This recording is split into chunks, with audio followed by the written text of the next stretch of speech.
All right, sports fans, how's everybody out there doing? William Martin coming at you one more time here on YouTube with another edition of the 300 Pounds of Sports Knowledge Podcast. Now, something's got to give this New Year's Eve in the Fiesta Bowl. And I say that because clearly either the college football season is going to come to an end for Penn State or Boise that day. But aside from that, we're talking about two programs who have never lost in the desert, whether it was Sun Devil Stadium or currently State Farm Stadium in Glendale, where the Fiesta Bowl takes place. You think about it over the years, the Fiesta Bowl has been known for some historic upsets with arguably two of the biggest in bowl history coming when Penn State upset Miami in the 1987 Fiesta Bowl to win the national championship. And then 20 years later, a practically unknown Boise State squad who was searching for respect knocked off blue blood Oklahoma in the Fiesta Bowl on the most famous Statue of Liberty play ever.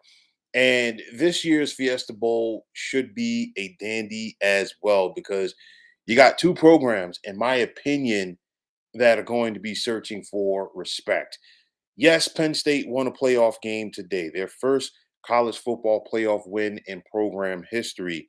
But a loss by the Nittany Lions to Boise State, hypothetically speaking, would only add more fuel to the fire of all of those detractors for Penn State head coach James Franklin and his quote unquote inability to go out there and win that big game. Now, on the flip side, there are some people who want to question Boise getting a first round bye over Arizona State. They're seated higher than the Sun Devils, and then of course the ACC champion. But at the end of the day, I feel like the Broncos had themselves a phenomenal season, and for all of those haters, this is a good opportunity for Boise to go out there and shut them up if they get the win.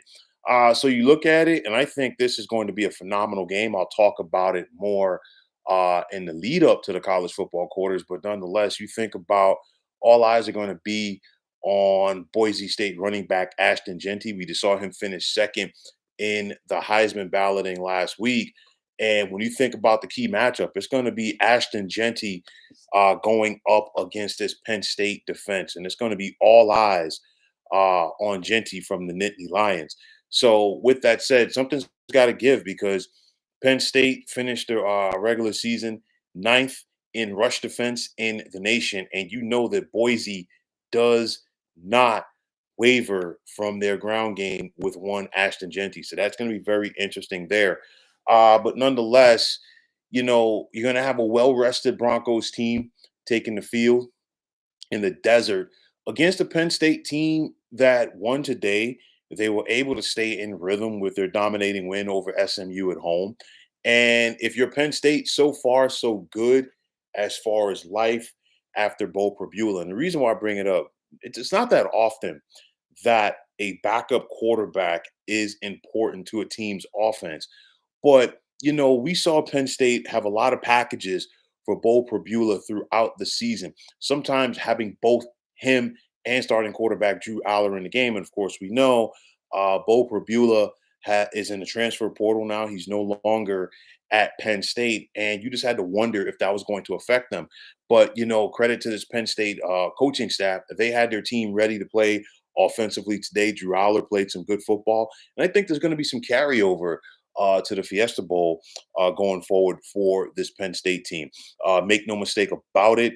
The great state of Idaho is going to be well represented in Glendale for the Fiesta Bowl, and so is Western Pennsylvania. You're going to have plenty of blue in the stands.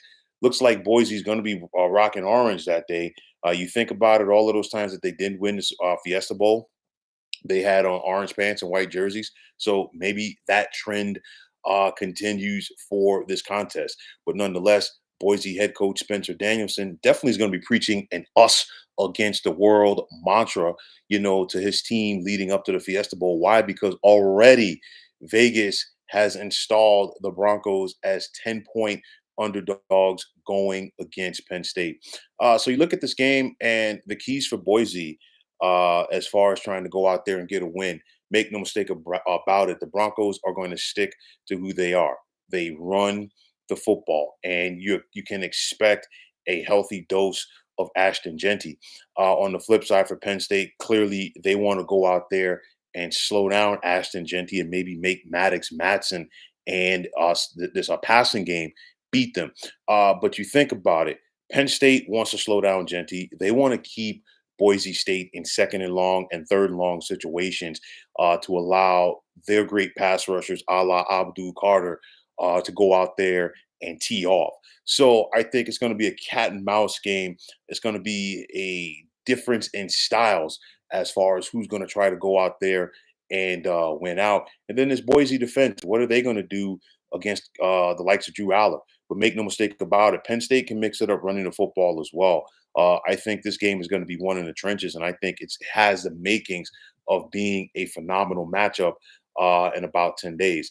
But nonetheless, if you were Penn State and James Franklin, you were able to get some pressure alleviated today by beating SMU at home. It was a game that Penn State was heavily favored in, but nonetheless, you still got to go out there and take care of your business. And I think the Nittany Lions defense did do that early with a couple of pick sixes.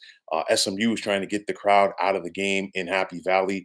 They looked like they were going to succeed at first until that botched fourth down play where the receiver dropped the ball at the goal line. Kevin Jennings, the SMU quarterback, did have an opportunity to run for the first down, and he did not. And then, of course, those pick sixes really opened up the floodgates. It's going to be a different style that that Penn State is facing. And it's going to be one of those where we're going to have it on a neutral track. And I do expect State Farm Stadium to be a fast track come New Year's Eve. Make no mistake about it. I think it's going to be a good game because, first and foremost, Penn State's going to be zeroing in on slowing down Ashton Jeanty. And I think Ashton Jeanty is going to be looking to run mad. But how mad is he going to be running, being that he did not win the Heisman? But he has to run mad within the realm of the offense to help his team and not take away from the team. But nonetheless, like I said before, a lot of blue in the stands on New Year's Eve for this Fiesta Bowl. I think it's going to be a classic.